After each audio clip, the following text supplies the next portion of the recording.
গত ৮ তারিখে বিবিসি নিউজে একটা প্রতিবেদন পেশ করা হয়েছিল। সেখানে ওনারা হেডলাইনটা দিয়েছিল, দিল্লি কি অবশেষে ঢাকার সঙ্গে সম্পর্ক সহজ করতে চাইছে। আর এটাতে কিন্তু একটা আশার বাণী শোনা যাচ্ছিল। এখানে বিস্তারিতভাবে ওনারা কিন্তু অনেক কথাই লিখেছেন, যে তার মানে বোঝা যাচ্ছে ঢাকা এবং দিল্লির সম্পর্কটা সহজ হতে যাচ্ছে।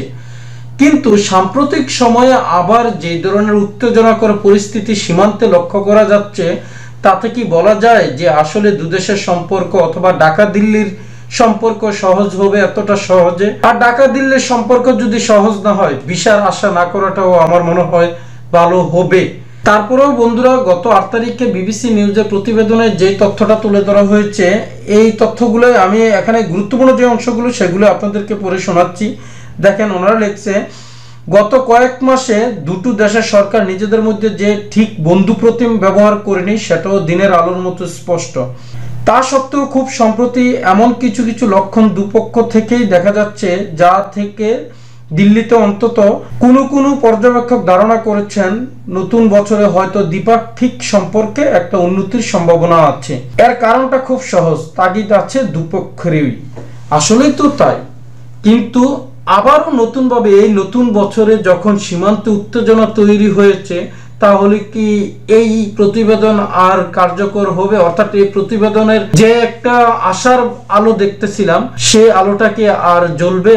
আমার মনে হয় না। তারপরেও বন্ধুরা, আপনারা বলতে পারেন কমেন্টে আপনাদের মতবাদ কি। ওনারা এখানে আরো লিখেছিলেন, ভারত ও বাংলাদেশকে যে পরস্পরের স্বার্থেই নিজেদের মধ্যে কূটনৈতিক, স্ট্র্যাটেজিক বা অর্থনৈতিক ক্ষেত্রে মোটামুটি একটি সুসম্পর্ক রেখে চলতে হবে, এই উপলব্ধিটা ধীরে ধীরে আবার ফিরে আসছে এবং তার রাস্তাটা খুঁজে বের করার চেষ্টা চলছে বলে পর্যবেক্ষকরা ধারণা করছেন।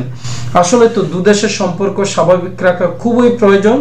এটা কিন্তু সবাই বুঝতেছেন, কূটনৈতিক ব্যক্তিরাও কিন্তু বুঝতেছেন। বাংলাদেশের জন্মলগ্ন থেকেই ভারতের সাথে সুসম্পর্ক ছিল, আর সেই জায়গায় হঠাৎ করে যদি এভাবে ক্ল্যাশ তৈরি হয় একের পর এক, তাহলে এই দুদেশের জন্যই এটা অপূরণীয় ক্ষতি হয়ে থাকবে। তাই জন্য দুদেশের স্বার্থেই অবশ্যই দুদেশের সম্পর্ক স্বাভাবিক হওয়া খুবই জরুরি। তবে দেখা যাক কি হয়। আর ওনারা যেহেতু সম্পর্কটা স্বাভাবিক করতে চাচ্ছে, এখানে কিন্তু আরো কিছু কথা বলা হয়েছে, যে শর্তাধীন শব্দটা উল্লেখ করছে। দেখেন, তবে তারা সেই সঙ্গেও এটা স্পষ্ট করে দিচ্ছেন, ভারতের দিক থেকে এটা প্রচেষ্টা হবে পুরোপুরি শর্তাধীন। অর্থাৎ ভারতের দেওয়া বিশেষ কয়েকটি শর্ত পূরণ না হলে সম্পর্ক এগিয়ে নেওয়া যাওয়ার ক্ষেত্রে দিল্লি সম্ভবত খুব একটা গরজ দেখাবে না।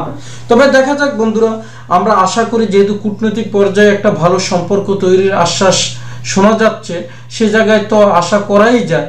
তবে এই সীমান্তের উত্তেজনাটা যদি থেমে যায়, তাহলে কিন্তু এই আশাটা আরো প্রসারিত হতো। এখন কিন্তু কেন জানি দিন দিন একটা আতঙ্কের মধ্যে থাকতে হচ্ছে, যে আসলে দুদেশের সম্পর্ক খারাপ হলে কিন্তু দুদেশের মানুষই একটা আতঙ্কের মধ্যে থাকবে। তবে সেটা যেন না হয়, সেই প্রত্যাশা আমরা করি। আর সবকিছু স্বাভাবিক হয়ে যেন বিচার কার্যক্রমগুলো স্বাভাবিক হয়, সেই আশাটাও আমরা ব্যক্ত করছি। ওকে বন্ধুরা, ভালো থাকবেন। পরবর্তীতে কথা হবে অন্য কোনো ভিডিওতে, অন্য কোনো বিষয় নিয়ে। আল্লাহ হাফেজ।